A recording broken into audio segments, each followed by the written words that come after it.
It's fun to be back here. This is my 5th time at this conference. The first time I went was Linux Asia in 2006 in Delhi. I was here 2 years ago, so I'm very pleased to be back here and see some familiar faces. But the world has changed a lot in those 13 years, and it's changed a lot even in the last 2. The point that Mr. Jabala made in his talk about the growing number of companies that are adopting open source is I think, very significant, and that they're adopting it not just to be part of a project or to use somebody else's code, but to really get involved with contributions. And that's, I think, a huge opportunity. And I'm giving a talk tomorrow where it's going to touch some of the same points and maybe go a bit further. So my interest for a long time has been in evaluation and adoption and use of open source. My career is funny. I spent some years as a professor early in my career. I then spent 20 years doing startups. In 1984, we were one of the first companies to put open source code in a commercial product. And then I went back to university about 14 years ago and focused on this issue of evaluation and adoption. So that's, I think, a good start. Let me pass it. Hey, thanks, Fred. So I'm Dhiraj, and it's fun and proud both to be here because this is a forum where I've been associated from almost 9 years, and I have probably a different background from all my other panelists because I'm predominantly a guy who sell what open source creates. So I'm a seller, and the things that I've seen over these last 10 years is, when I used to enter into a customer's room, the question that I get first is what is open source? And I don't know if it is fitting to our bill or not. I mean, in the sense, our agenda, or we don't want to do it because there are several reservations about open source. And if you see today, any single large organization that you think of, and essentially the high performance organizations, I don't see any such organization which is not using open source some way or other way. Some of them contributes back, some of them only consumes, but it varies, and some of them source it, but some way or the other way they use open source, and it's really great to be the part of that forum where you have seen that difference over these last 10 years. So that's me. At the moment, I work for a database company, MongoDB, which is open source, and but I would say that I have been into several other companies which are more open source. They do a lot of, I would say, contribution. They do single-sided, they do multi-site open source contribution. But one thing that I realized is that the overall movement, and from various sides, the force joined, and then it, in a way, helps industry to understand the power of it. And all of you are contributed to this some way or other way, is what I believe strongly. Thank you. Thanks, Dhiraj. I'm Narayan. I'm the founder of BridgeLabz. Essentially, the goal, personally as well as for BridgeLabz, is tech employability. And to me, tech employability directly relates, participates with the growth of open source, right? So more and more, when I look at what I'm going to talk about is that how do we increase contribution to open source, and how do we increase adoption to open source, and how directly that helps tech employability. And that's been a key focus for me, my journey, or BridgeLabz journey. That's the area that I would want to heavily emphasize on. Yeah, thank you. Hi, my name is Dibya Prakash, and I run a consulting company called ECD Zone. My journey started with open source somewhere around 2005 with a language called Ruby. I was a hardcore developer in those days. I jumped the ship from one of the languages that we still use heavily nowadays, started working with Ruby, started contributing to Ruby, Ruby on Rails, started building communities within India for Ruby and then for some of the other open source technologies also. These days, when I started my business around 2010, as Dhiraj correctly pointed out, we used to talk about things like Ruby, Python, Perl, and open source as one of those things which was not very well known. When we talk about 2018, 2019, we are not talking about open source per se. We are just talking about a technology which has a code base which is available and people can start working with that. So that's a paradigm shift that we have seen happening in the industry. And nowadays also we are involved with some of the startups from India and abroad. And whenever we talk about deep tech or even in the space tech, some of the work that we are doing right now, we are using the different components of the open source technologies. So that's in brief about me. Thank you. Hi, everyone. I'm Saketh. I'm one of the co-founders, and I handle technology at a startup named Perpule. So Perpule primarily works in the retail domain. And for me, I basically thought I'd give my experiences of how I have leveraged open source technology for my own company. So every single thing in retail has been there for around 30 years until now. The likes of all our clients like Big Bazaar, Spar, More, all of them use Microsoft Dynamics, Oracle DB, Windows Server. These are the standards for them that they've never changed. I'm trying to make most of these clients change by moving to a fully Ubuntu server-based deployment. Then we have MySQL used everywhere, no Oracle license at all. Many of the technology that we've used are completely open source. We don't pay a single rupee for any commercial licenses at all.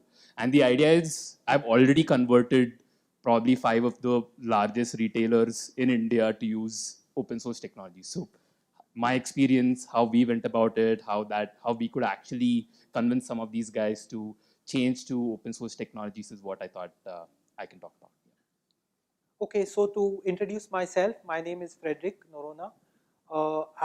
I'm the least tech of this full panel, and you'll find huge gaps in my understanding. I've been a journalist for much of my life, and in 98, 99, I decided to go in for open source. We started a user group in Goa, and that time there was a very strong ecosystem of user groups across the country. So I feel in one sense, we are worse off 20 years later than we were then. Along the way, I started something small called Bytes for All, which picked on quite well. It was a small experiment to look at how IT and the internet could help the common man rather than just for export dollars. And it picked on quite well. It was crowdsourced, and it followed some of the open source principles. It was totally unfunded. It survived for 10 years and then it died a natural death, which is fine. Ideas also have to die. And along the way, I got waylaid because I felt that we have to apply what we talk into some practical things. So about 12 years back, I started this very tiny book publishing venture, which runs partly on open source lines, in the sense that it's again crowdsourced. We don't own the copyrights of what we produce, and it's a very small venture. It stands on its own feet, almost miraculously. So that's where I come in from, and yeah. So now maybe the next round, that's where Professor Wasserman's reservations come in, because this full definition of what is growth, what is opportunity, it means different things to different people. For example, a VC has one perspective of it. A student out there waiting to enter their first job or maybe wanting to improve their CV has another perspective. So what would the panel describe as growth, as opportunity in connection with open source free software? Well, that could take a long time. Thank you. When we think about growth, we can get bigger. We can think of companies that are getting bigger. We can think of companies that are getting smaller because they didn't take advantage of technology or social trends.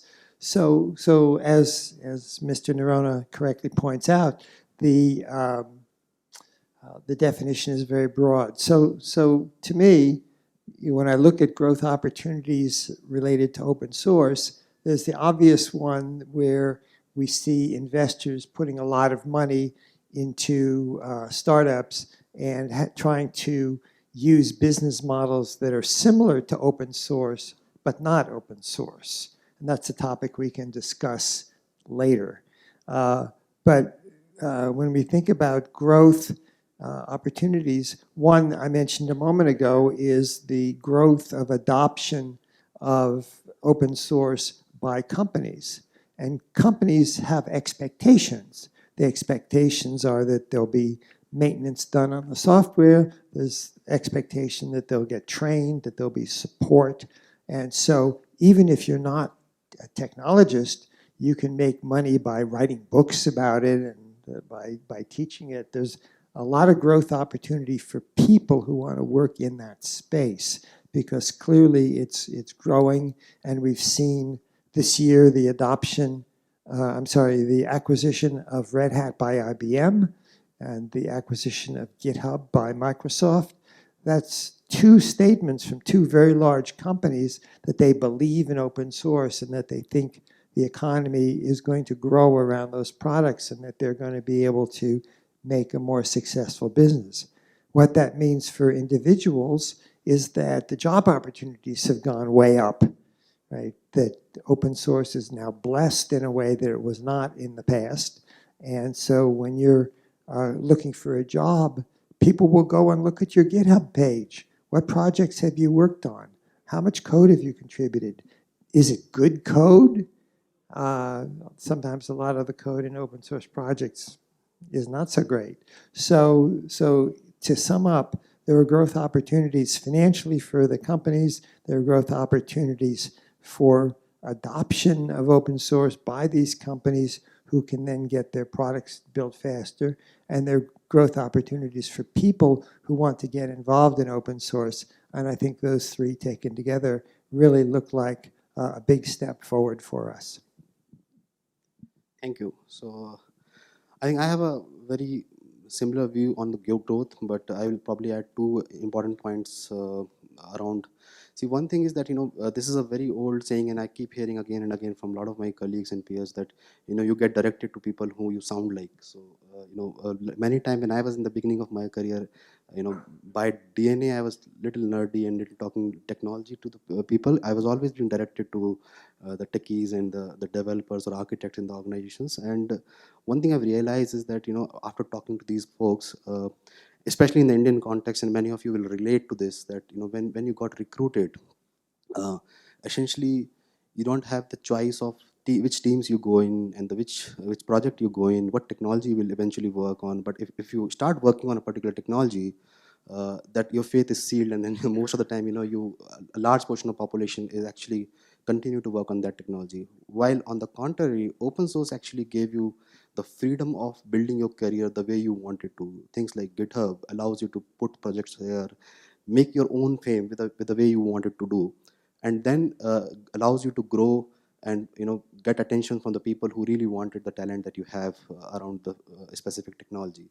That's point number one. The point number two is about the growth on the commercial side of it. So I have seen this paradigm shift of customers talking about open source from a cost discussion to a value discussion. And today, if you are showing value, there is definitely an amount of money that you can fetch from a customer, and open source is getting into that discussion more than ever in the past. So these are the two areas why which gives a lot of motivation to every single role of the or persona of the people who are attached to open source in some way or other way. Even if you're doing a documentation, even if you're doing a code commit, even if you're selling product, all of these guys have enough motivation now to work on open source because it is getting into that value discussion. So that's me. Thank you. So I'm going to just take a brief how I see tech employability and growth of open source directly proportional to each other, right? And I'm just going to quote bit of stats, and this is a limited knowledge of stats, but anybody wants to can correct me. There are 500,000 open source projects out there, right? And more than 95% of these open source projects have less than 2 contributors. More than 95% of these projects have code commit at least only once a year, right? So in essence, a lot of open source. If you look at open source community as such, engineers, less than 10% of total engineering. You have 20 million engineers. Around 2 million are contributors to open source, and if you look at there also, less than 95% actually contribute once a year. So fundamentally, not much there, right? There are few, you can literally look at hardly 1%, of the technical community, developer community contributing heavily, consistently to open source, right? So on the other hand, when we look at young engineers wanting tech employability, right? One predominant thing that they lack is the practical experience. And my belief and BridgeLab belief is that if we could somehow figure out a way where these engineers become a contributor to open source, right? Some way or the other, you create an environment, create a lab, create something that they can come to become a contributor to open source. Not only they learn to code. Not only they learn to code with senior engineers who are contributing. Not only they also get diverse opinion, because open source community is all about diversity, right? You're showcasing your product, you learn about that to write good code, right? So in a way that if we can allow this learners, inexperienced engineers, to somehow become contributors, right? They become more and more tech employable, right, to the industry, right? And in a way, increase adoption of open source, which in turn leads to more company adopting open source, right? That's the fundamental area that I believe in. How do we work on that? How do we solve that? And if you look at India context, and even worldwide, right? Yearly 2 million engineers are needed, and India alone needs 500,000 engineers, and we find only 1/10 who can be readily employable, right? And we have 500,000 engineers who essentially can be made employable but are not taking tech employment, right? And if we can bring open source and tech employability together, right, one way or the other, I think it helps open source to grow as well as employment to be solved, right? That's the fundamental belief in which I'm working on, my company is working on. Yeah. Mr. Mahadevan, but what's your experience at BridgeLabz? Are these young people coming to you all asking for open source? Do they take to it easily? No. Do they find the entry barriers low? Are they benefiting from it? What's the experience? I mean, honestly. So actually, honestly, I don't think the young engineers even know how to, don't even think that they have to contribute. We need to create an environment which is easy for them to become a contributor. At the education level? It can be at the education level if you can do it, but yeah, it can be at you can create labs, incubation labs, where literally you have engineers who come, they can't give full time to it, they are coming there part time, they become like lead engineers who are helping this inexperienced engineers, in essence, become contributors, learn from what open source code that is out there, contribute to that, and literally become that. So we need to create this environment. They are not readily there. The engineers are not readily there. The environment is not readily there. But somewhere we need to create this environment, right? But would it be right if I say that it's easier for engineers to enter open source? It would look better on their CV. They would get more. But how would they enter? How would they even? Yeah, how would they even build that open source software into their laptop? It's absolutely starts from that basic. Right, yeah, somewhere we need to give them that help, okay. And give them that environment, and this needs to be an environment where you have large set of experienced engineers locally available. So I don't know you can literally solve it in a school, because there you have only professors, and I don't know the professors are tuned to the real world. Right, so it needs to be where there is a good large tech community out there who want to contribute, do not have time, can they help these freshers to contribute? In essence, solve the problem, right? And can you create that ecosystem? That is my belief, right? And that's what BridgeLabz is trying to create labs. We are an incubator at one end. We want to adopt and contribute to open source. In a way, get the learners into our lab to become tech employable, right? That's a theory in which we are building up. We are going in order, but please feel free to interrupt if you have a pressing point or something to Absolutely. yeah, Absolutely. but otherwise we carry on in order if you Absolutely. want to interrupt. Sure. Thank you.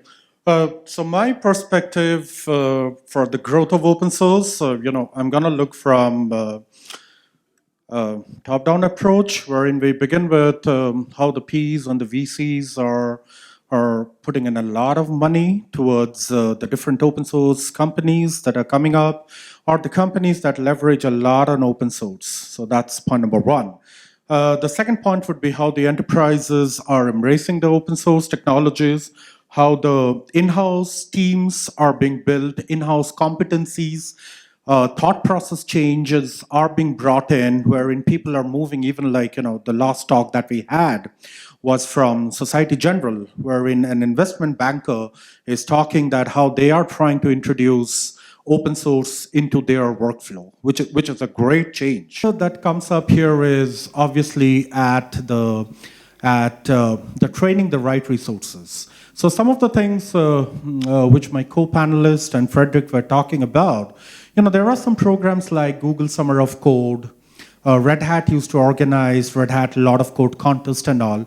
Google Summer of Code is one of the most reputable contest at an early age, at an early stage for students across, from graduation going all the way up to the PhD level. You can be a part of that, and you get a lot of visibility out of it. So there are fundamental changes which needs to be worked at the grassroots level. I don't know how much has changed over a period of many, many years, but it still looks like there are a lot of changes which needs to be done, talking from not only just India perspective, but many other countries' perspective also.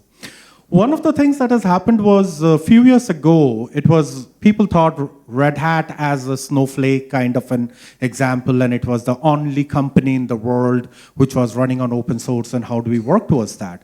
I think that mind shift has already changed right now. So even if you look at most of the successful product companies, they are working with not only with the silos of the past, but they are also working with a lot of newer stack. Maybe the core engine may not have changed, because migrating the core engine might be quite a lot of tasks. But even, for example, like when you talk about the microblogging engine in Twitter, that's using Scala, which is nothing but an open source language that they're using. When you talk about the entire big data system, wherein you have the Hadoop. Now, one of the fundamental shift also that happened in the last few years as a growth of open source was, from a broad community perspective, now the Gen 3 of open source softwares that are being developed is a combination of community plus enterprise. For example, if you look at Cloudera, or if you look at Hortonworks, there is a combination which is happening. They're working on a tool which was based by another organization, and then they are working on top of that and then making it better. So when we talk about the growth trajectory, we have to look at the overall scenario, and also there has been the disruptive factor that cloud brought in, that SaaS brought in. So therefore, it's not just about, when we talk about the business model growth, it's not just about the code-based part of it, but also the holistic business model that we are looking at. Just to one point that you mentioned, want to know how many people over here did know about Google Summer of Code during college? And this is a very niche community which is interested towards open source, right? That probably tells us how little awareness is there during the education duration and college. Because I feel that's the best place to actually tell people about open source. I myself was a Google Summer of Code scholar, and I was there part of IIT Madras a few years back, right? That's where I did my engineering. Even at IIT Madras, we had very few people who actually knew about it, right? It was, okay, this was privileged information, let's try get it, right? That's at least how it was. Recently, when I did a hiring campus recruitment, I put a filter saying if you have a Google Summer of Code, if you are a Google Summer of Code scholar, 2 interviews of yours will be skipped, you'll directly move to the last round. There were 0 people who were Google Summer of Code scholars in the whole campus. And you know, I'm sorry, I'm just interrupting you. I'm just going to add a point over here. Google Summer of Code actually pays you for coding. They pay you $5,000 or something, you know, to encourage kids to spend their summer, sit and code on that. And you get connected to the whole community. You can work with the best of the best because the selection process is not from Google. The selection process is based on the community wherein you would want to contribute to that. So, you know, it's like a cluster kind of an arrangement wherein Google sits in the middle, different open source communities give their problem statement, and then different contributors like him, you know, they try to solve those problem statements. Right. So the reason I got into open source was because of Google Summer of Code, to be frank. There was that money element that he said, that intrigued me, right? I wanted that money, I got into open source, and then I really got intrigued by the community itself. Right? And that's how, frankly, every single decision, even when I'm making a feature in my product, I check, okay, is there any open source thing available? That's my first question that I put in. And why I'm able to do that is also because the ecosystem has changed. The large enterprises who were earlier not preferring open source are now fine with it. So long as you're able to give me performance that I'm expecting and the SLAs that I'm covering, then I'm good. I don't mind buying your software. So that ecosystem is opening up. If extremely large enterprises like Shopperstop, Future Group, etc., are open to using open source contributions and software built on top of open source products, then I think that's a really good sign, and that I think will fuel growth a lot. And of course, how for Raj it's actually helpful is while we're able to get the same performance benefits, I'm able to reduce cost a lot, right? And that's the best benefit that any retailer, especially in my domain, is looking for because they're aiming for profitability. So that's how at least it helped me.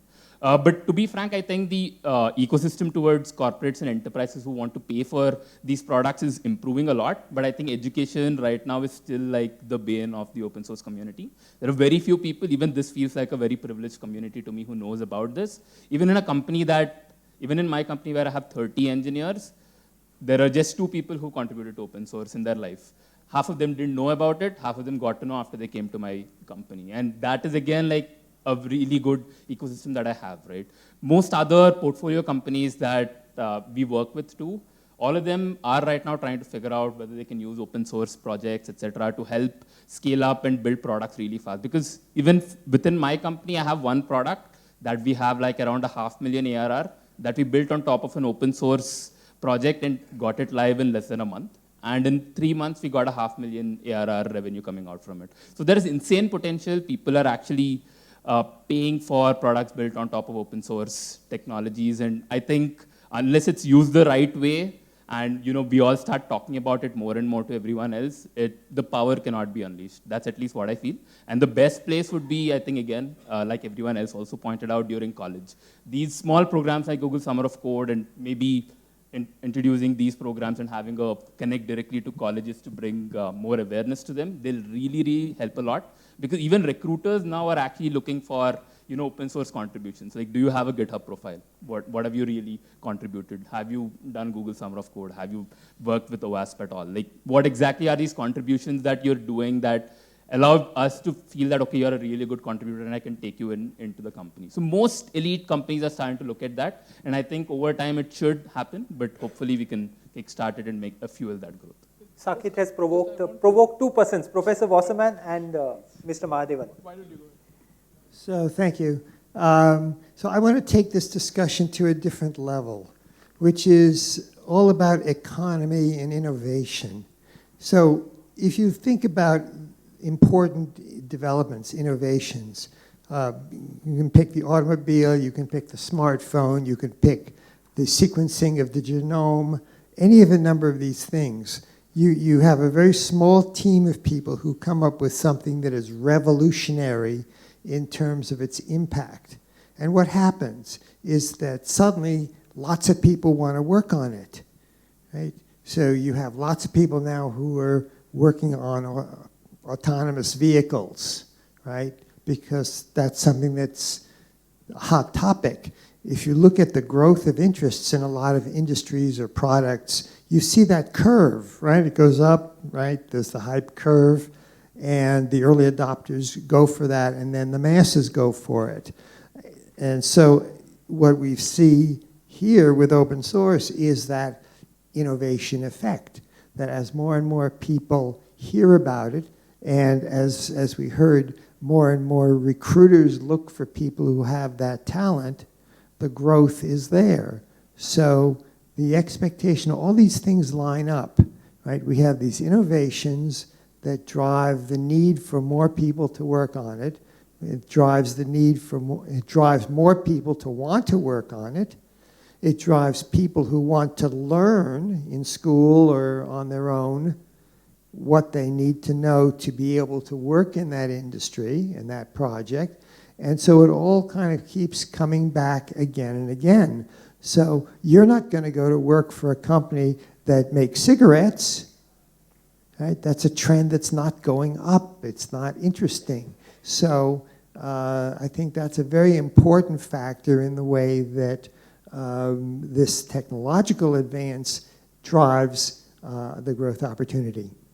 So somewhere, inherent assumption is that there is a coding competency level that already exists, right? And that is an area to really work on, right? You cannot, 99% of our engineers, right, are not confident to code, right? How do you build that coding competency level so that they can become, participant in summer of code? So there is at a grassroots level, I think, needs to be worked on before we actually start thinking at the next level, right? And another point that I want to bring about the larger companies contributing to open source, I feel that's not how the open source community actually started off, right? And somewhere it started off where a diverse set of people wanted to really work on it and had a passion to do what they want to do, did not want to derive a business value out of it, wanted to literally take the pride on doing it. So yeah, unfortunately, active contributors, if you see, out of 50 to 100,000 who are active contributors, I won't be surprised to see that half of them are from companies like Microsoft, Amazon, and Google, right? So really we want more at an individual level coming and contributing, then at a company level, contributing to the open source, in essence, driving their own business. That's the feeling I have. I could be wrong. So I'm just gonna take first Dr. Tony's the statement that he mentioned about when we are dealing with the disruptive domains and the disruptive technologies that are coming up. One of the essential point that's very valid in today's economy is the go-to-market strategy and what is the timing for the go-to-market.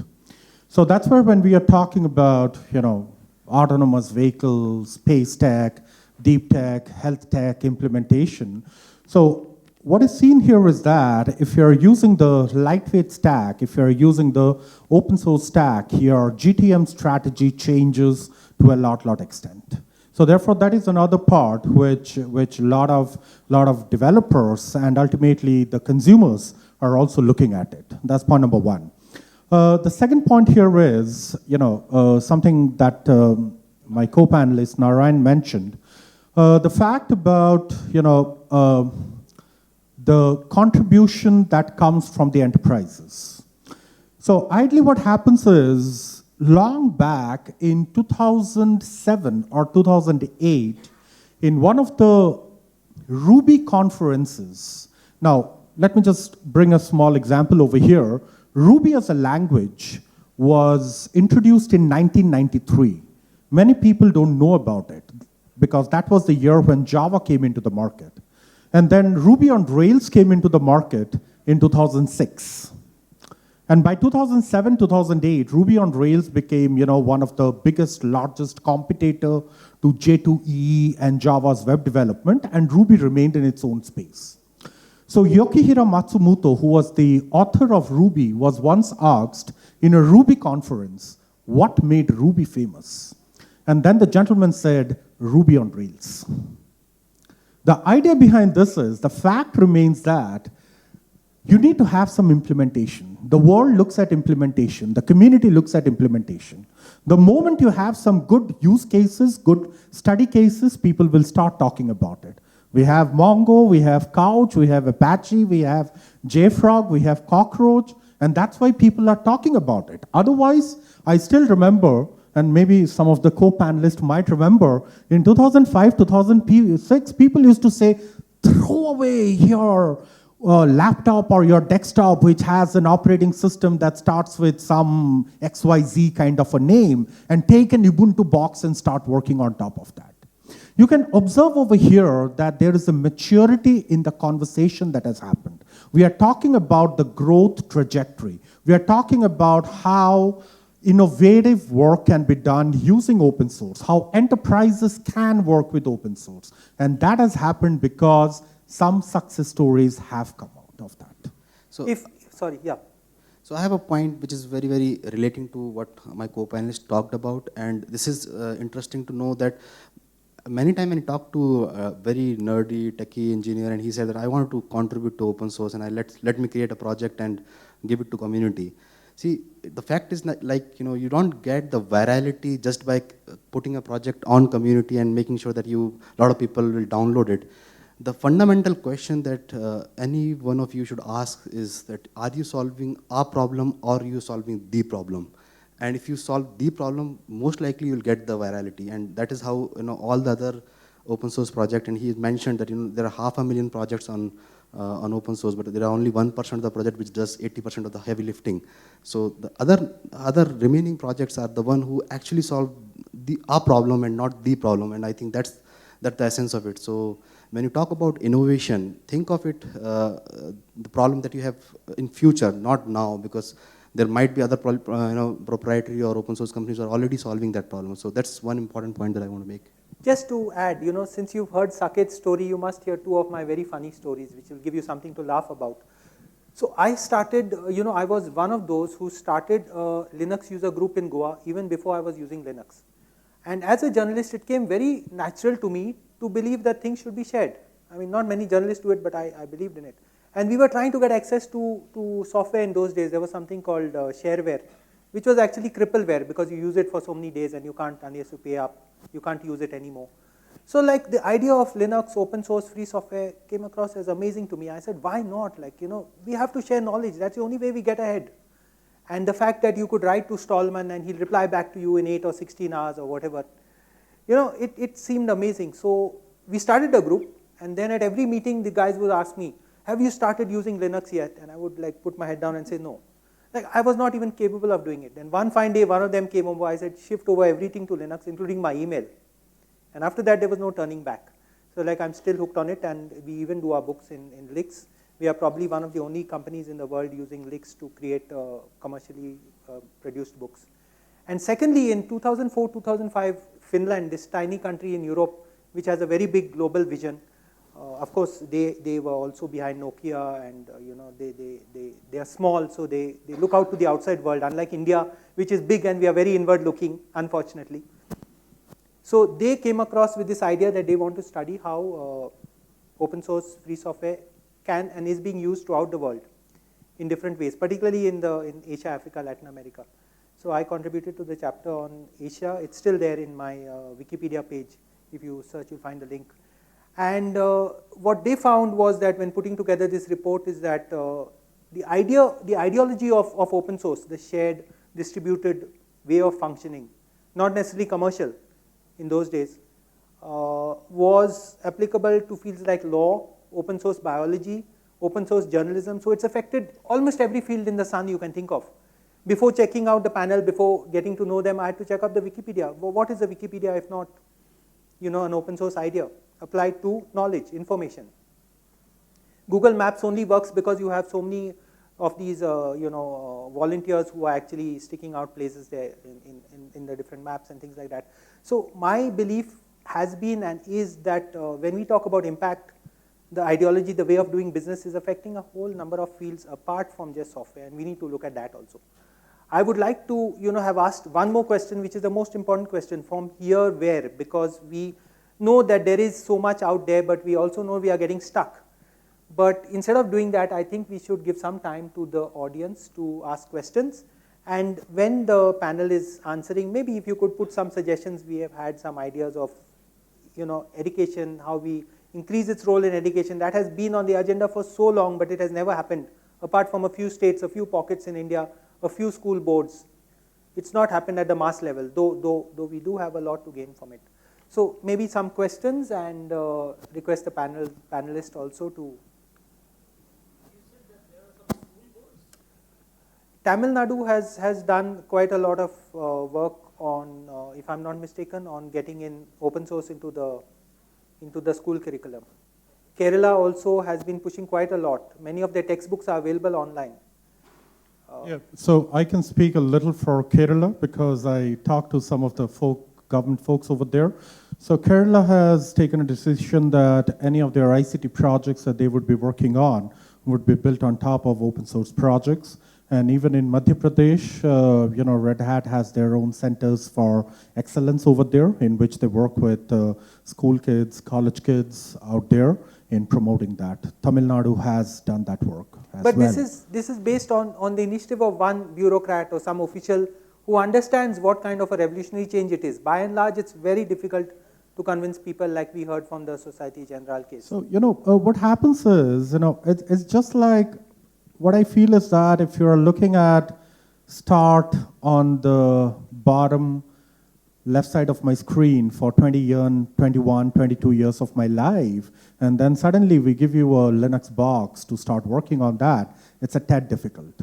So therefore, it's more or less, like a practice which has to happen on a continuous basis. Nowadays, in the technology world, when we are talking about continuous integration and continuous development or delivery, this open source, the adaptation will also have to happen.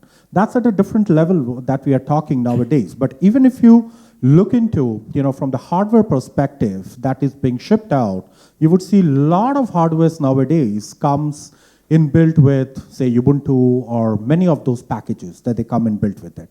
But the problem is, once a buyer goes to purchase it, they would say, why don't you put Windows on top of that and let me start working on it? The idea behind it is, are we talking about evangelism or are we talking about advocacy? So the part here is, if, for example, I'm an advocate, I would be talking about advocacy.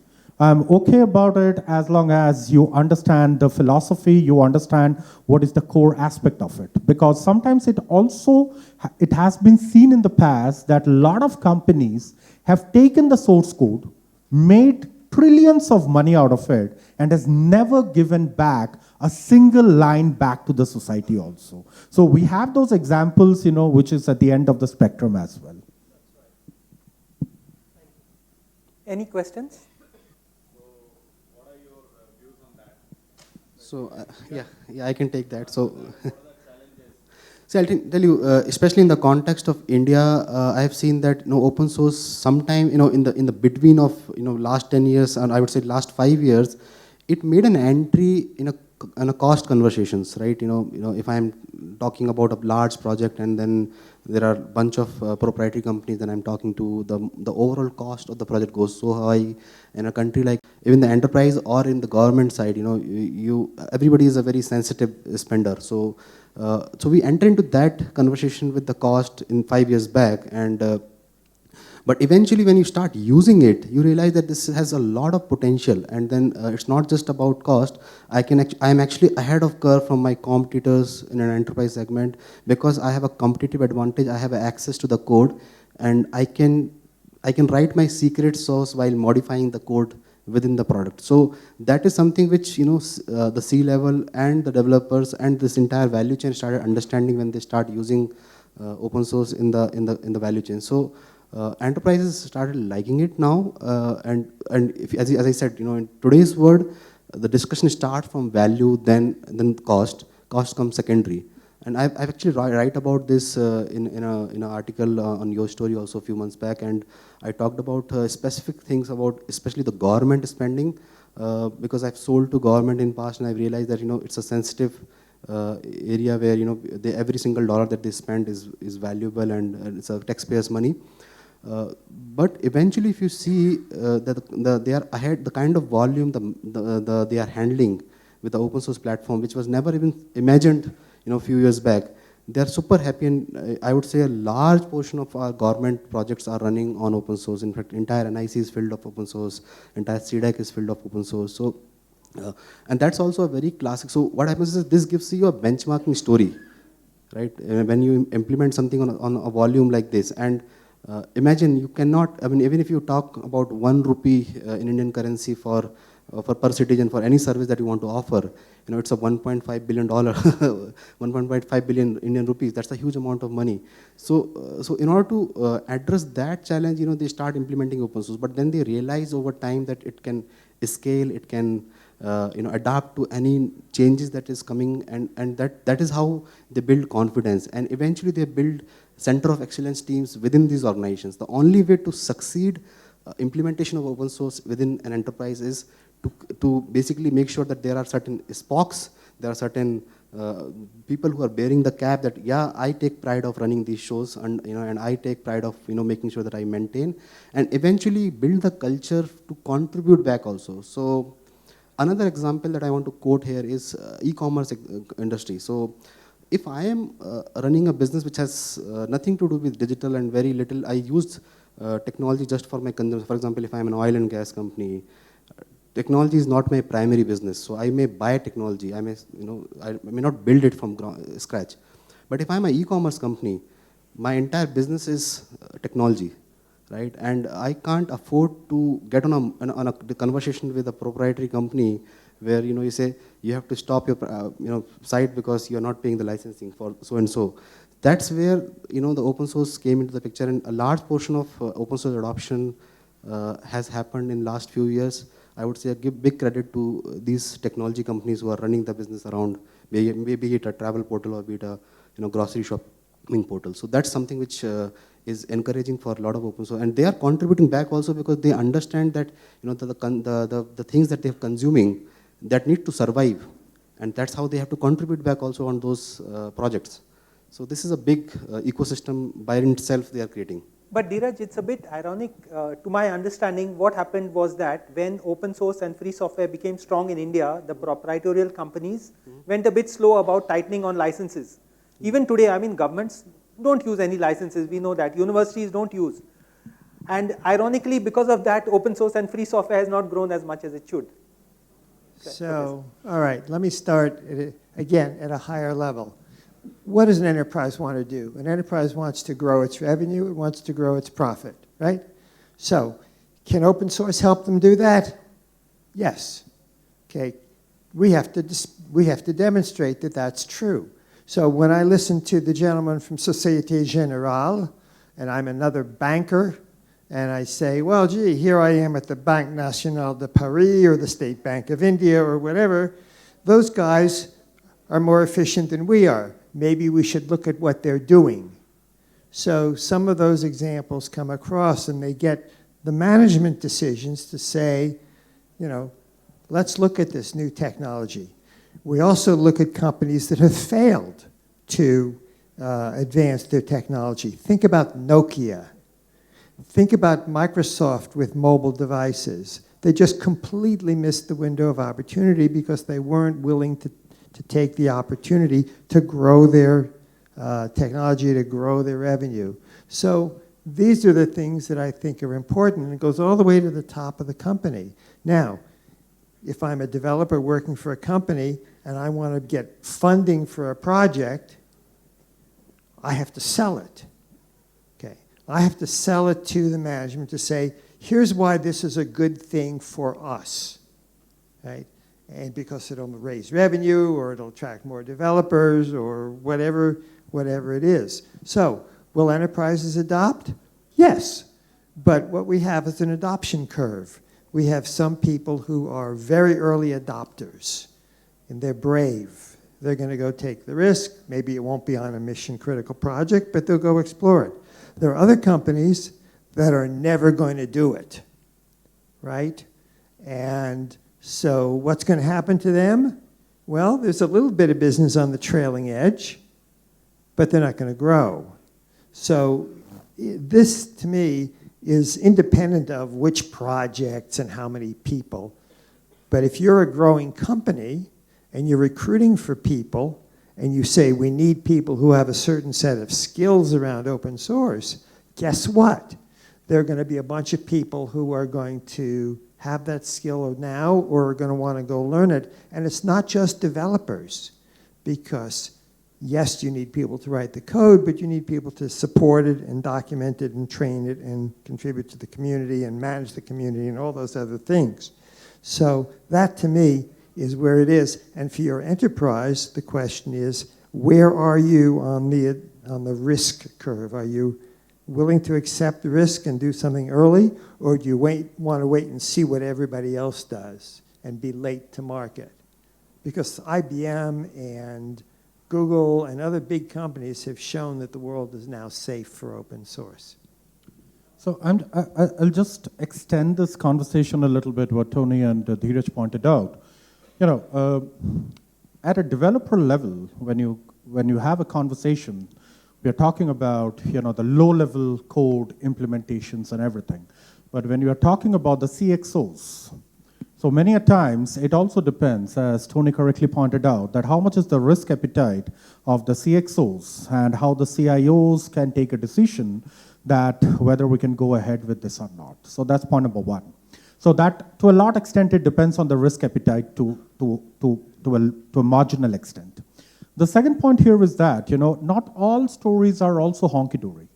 For example, even if you look at Twitter, you know, their first microblogging engine was written all the way by using a language called Ruby, if I'm not wrong. And they never expected to have, you know, 200 million users coming up to the platform and hitting it at the same time. And when the core engine could not scale, that was the time when they thought of changing and moving on to Scalar. And that was one of the big refactoring that they did. Now, over here, what's also important that we need to understand is the use cases. To the CXOs or to the business leaders, it becomes relatively easy when you have certain use cases that talks about how the programming language, how the database, or how the platform is working per se, and say, for example, in the health tech, in oil and gas sector, how those platforms are working. In the last 5 or 6 years, since many enterprises have focused a lot on digital transformation, and in the digital transformation journey, when we talk about deep learning or machine learning or artificial intelligence, you know, it was always seen that a lot of open source languages, platforms, tools came up rapidly into the market. Some of them could not sustain even for 5 years, but some of them which did sustain has an implementation that is coming up. So therefore, that's an important part. The use case is also important, and also nowadays, the other paradigm shift also that is happening is the bigger communities, when we talk, say, about Python, Ruby, Apache Software Foundations, MySQLs and all, they are focused and they are looking at a futuristic style of development, that what will hold when we move, you know, 10 years down the line, and what are the areas that we need to focus on it. One of the common example is like AWS. If you look at some of the products of AWS, one of the common thing is the elasticity part, the EMR that they have introduced, which is futuristic in nature, which actually brought AWS very, very close to the cloud implementation and the cloud model, and then embrace open source and, you know, do a co-work along with that. Just to add a slightly controversial point here, everyone is of the belief, or most people are of the belief, that we Indians don't, you know, contribute to open source free software. We use it, but we don't contribute to FOSS, which I think is a misunderstanding. Because where the contributors are there, they are totally invisibilized, and no one is even aware of it. Like, you know, that's to blame people like me for not doing our job properly. You know, for example, take Nukhata. How many of us have heard of Nukhata in this room, which is accounting software made for India in that sense, made by Krishna Kant, who is like totally visually challenged, 100% blind. That's, you know, I asked him, he told me. Calibre, which is the best, you know, program worldwide, without doubt, for reading ebooks. No one will talk of it like a made by a Mumbaikar, you know, product in that sense. So when we used to come for the camps, which our late friend Atul Chitnis, we miss him a lot, though we used to fight with him in those days. Used to organize in Bangalore in 2005, 6, 4, 5, Linux Bangalore and FOSS.in, whatever he called it.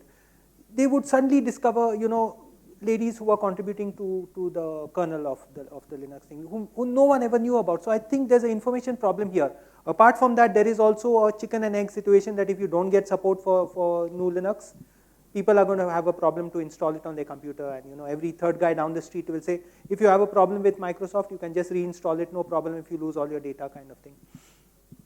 Anyway, maybe we have time for just 2 questions, squeezing it a bit tight, if at all. Yeah, please. I have a question for Saketh for Google Summer of Code. I don't know whether you noticed or not, you were speaking about the compensation part. So Google Summer of Code compensates people or students who participate, but the compensation varies by country. So in India, for 2019, it's around $3,000. For Israel, it's $6,600. Cost index. So what's But that also the UN would pay its employees based on which country you're posted in, no? I think price of living index. Why does Google discriminate? Maybe we should raise the issue with Google.